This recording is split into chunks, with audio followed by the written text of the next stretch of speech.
Good morning, everybody.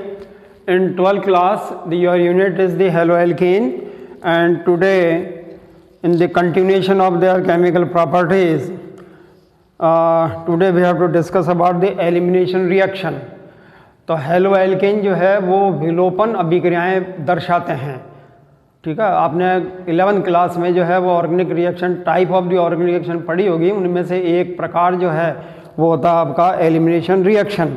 तो इसमें सबसे पहले देखिए एलिमिनेशन में डिहाइड्रोजनेशन, डिहाइड्रोजिनेशन। तो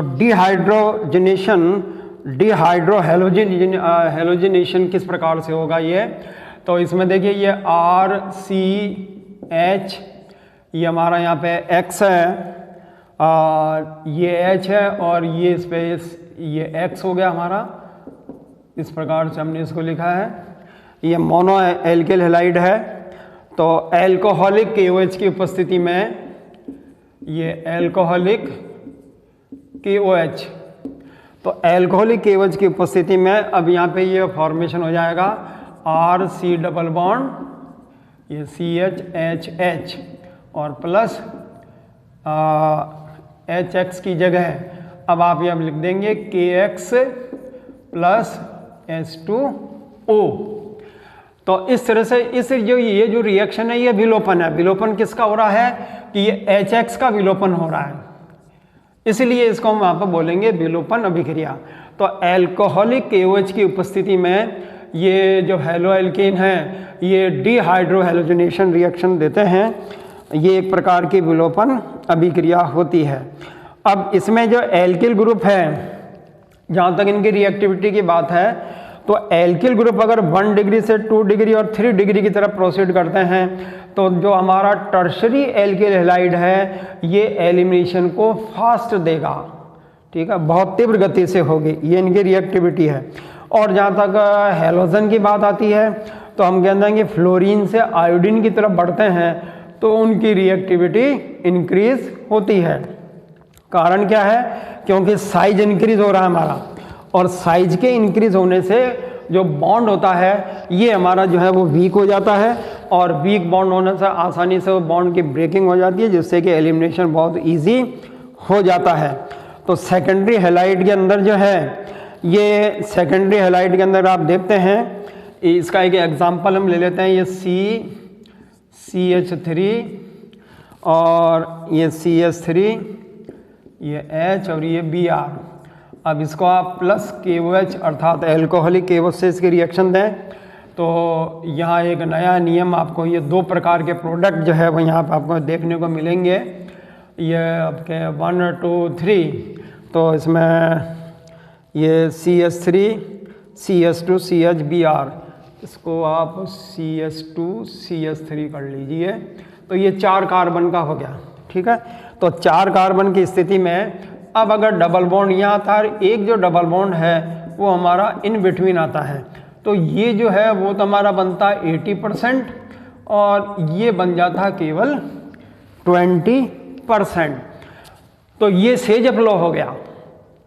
तो सेजफ लॉ के अनुसार अगर किसी रिएक्शन में 2 या 2 से ज़्यादा अगर पदार्थ बनते हों तो वो उत्पाद या वो यील्ड सबसे ज़्यादा मात्रा में होगी जिसमें प्रतिस्थापी अर्थात सब्स्टिट्यूएंट की संख्या ज़्यादा होगी। यहाँ पर सब्स्टिट्यूएंट केवल एक ही है, एथिल ग्रुप, और यहाँ पे सब्स्टिट्यूएंट 2 हो गए, एक ये मैथिल और एक ये मैथिल। तो 2 मैथिल ग्रुप होने की वजह से यहाँ प्रतिस्थापियों की संख्या में वृद्धि हो गई। तो ये हमारा 80% मेन प्रोडक्ट हमारा ये बनेगा, अर्थात ब्यूट टू इन। ठीक है, तो इस तरह से ये एलिमिनेशन में हमें ये भी ध्यान रखने का है। अब देखिए इन एल्किल हैलाइडों की एक रिएक्शन और हम देखते हैं, वो रिएक्शन है इनकी मेटल के साथ में। और ये जो मेटल के साथ में हेलोएल्केन की रिएक्शन होती है ये हमारे लिए बड़ी यूज़फुल भी है और इसका इंडस्ट्रियल एप्लीकेशन भी होता है। तो रिएक्शन विद द मेटल, सबसे पहले हम आ जाते हैं वुड्स रिएक्शन। वुड्स रिएक्शन, अब ये वुड्स रिएक्शन क्या है, तो वुड्स रिएक्शन में क्या होता है कि सबसे पहले इसमें 2 मोल आपको लेने पड़ेंगे। हमारा जो RX है ये it should be in the 2 मोल, ठीक है। और इसी तरह से सोडियम जो है वो भी हम 2 मोल लेंगे। तो पहले आप क्या करें कि इसको ईथर के अंदर डिजोल्व करें। किसको करें? Alkyl halide. Alkyl halide should be dissolve in the ether. तो ईथर में इसका सॉल्यूशन बन जाए, फिर उसमें आप सोडियम का पीस आप डालिए, तो इससे आपको higher alkane RR higher alkane, तो हायर एल्केन अर्थात उच्च एल्केनें यहाँ पे बनती है। तो उच्च एल्केन बनाने के लिए इस वुड्स रिएक्शन का उपयोग हम यहाँ पे कर सकते हैं। अगर ये एल्किल हैलाइड 2 अलग अलग हो जाएं तो उस स्थिति में क्या हो, जैसे हमने 2 मोल लिए ना, तो एक तो आप ले लीजिए RX और प्लस दूसरा ले लीजिए RX1 और फिर 2Na। तो ऐसी स्थिति में सॉरी ये R dash R1X, X is the common, तो R1 हो गया, एक हो गया आपका RX हो गया। तो अब इसमें जो प्रोडक्ट हैं वो 2 अलग अलग बनेंगे। एक तो प्रोडक्ट आपका R और R से संबंधित होगा, दूसरा प्रोडक्ट आपका R1 और R1 से संबंधित होगा प्लस 2NaX। तो यहाँ पर हम एक mixture of the higher alkane बनेंगे। कब बनेंगे? जब हमारे एल्काइल हैलाइड 2 अलग अलग चेन के हों, ठीक है। जैसे मान लीजिए ये तो है C2H5Cl, तो ये हमारा C3H7Cl हो गया। तो दोनों हैलाइड अलग अलग कार्बन चेन के हो गए, तो वो जो हायर एल्केन बनेंगे वो भी आपके अलग अलग प्रकार के बनते हैं। अब हम दूसरे में आ जाते हैं, इसकी लिथियम से reaction, the reaction with the lithium. तो लिथियम मेटल से इसकी जब रिएक्शन कराएं, जैसे देखिए CH3CH2Br, ठीक है, ये लिथियम। तो इसके साथ में आप Li लिथियम के साथ कराइए। ईथर जो है वो हमारे यहाँ पे लेना है, ये एक सॉल्यूशन का काम करता है। तो उस समय हमको ये जो प्रोडक्ट है वो CH3CH2Li, ठीक है, इसको हम एथिल लिथियम बोलेंगे, एथिल लिथियम ये कहलाएगा। इसी तरह से अगर इसको जस्ते के साथ अभिक्रिया कराएं, the similar reaction with the Zn, हमें ये तो उत्पाद ऐसा कैसा लेना है, condition is the same one. तो यहाँ पे ये आपके CH3CH2Zn, ठीक है, और ये कहलाएगा डाई एथिल जिंक, ठीक है, डाई एथिल जिंक। यहाँ पे लिखेंगे आप ZnBr, ये ZnBr हो गया डाई एथिल। इसको हम ये जो डाई एथिल जिंक है इसको हम जो है ना वो फ्रैंकलिन रिएजेंट के नाम से भी जानते हैं। ये फ्रैंकलिन रिएजेंट कहलाता है। गिरनार रिएजेंट सबसे महत्वपूर्ण अभिक्रिया है ये। तो CH3MgBr प्लस ये जो मैथिल मैग्नीशियम इसको बनाने के लिए हम क्या करते हैं, यहाँ पर गिरनार रिएजेंट के लिए RX की जो रिएक्शन है, CH3 जो Br है, ये इसकी अभिक्रिया हम मैग्नीशियम ईथर की उपस्थिति, ये सब में ईथर का यूज़ होता है, ये ध्यान रखना आप।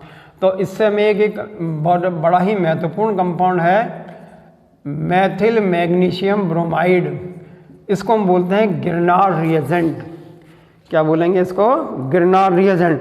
और ये जो गिरनार रिएजेंट होता है ये इसका सिंथेटिक इम्पोर्टेंस है केमिकल अब ऑर्गेनिक केमिस्ट्री में। इसी तरह से देखिए एक और महत्वपूर्ण यौगिक है ये C2H5Br, और यहाँ पे एक हम लेते हैं लेड अमलगम, सोडियम और लेड का मिश्रण, ठीक है, ये लेते हैं। और इसके द्वारा अब हम जो प्राप्त करेंगे वो भी बड़ा महत्वपूर्ण यौगिक है, और ये आपके कहलाता है C2H5 का होल 4Pb, इसको बोलते हैं TEL अर्थात टेट्रा एथिल लेड। और आपको मालूम है कि जो टेट्रा एथिल लेड है ये एक एंटी नॉकिंग एजेंट कहलाता है।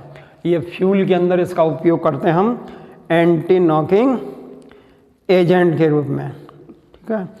उसके बाद देखिए reduction of alkyl halide RCH2X, ये रिडक्शन प्रोसेस RCH2X। तो एल्किल हैलाइड का अपचयन आसानी से किया जा सकता है और इसके लिए आपको ये जो निसेंट हाइड्रोजन आप लेंगे ये एथिल अल्कोहल और सोडियम धातु की अभिक्रिया से। तो C2H5OH जो है ये सोडियम धातु से अभिक्रिया करेगा, तब हमें निसेंट हाइड्रोजन मिलेगी और ये निसेंट हाइड्रोजन जो है वो इस एल्किल हैलाइड को आगे कन्वर्ट कर देता है एल्केन में, अर्थात RH। तो एल्किल हैलाइड से एल्केन कैसे बनाएं, इसके लिए आपका यूज़ कर सकते हैं। ठीक है।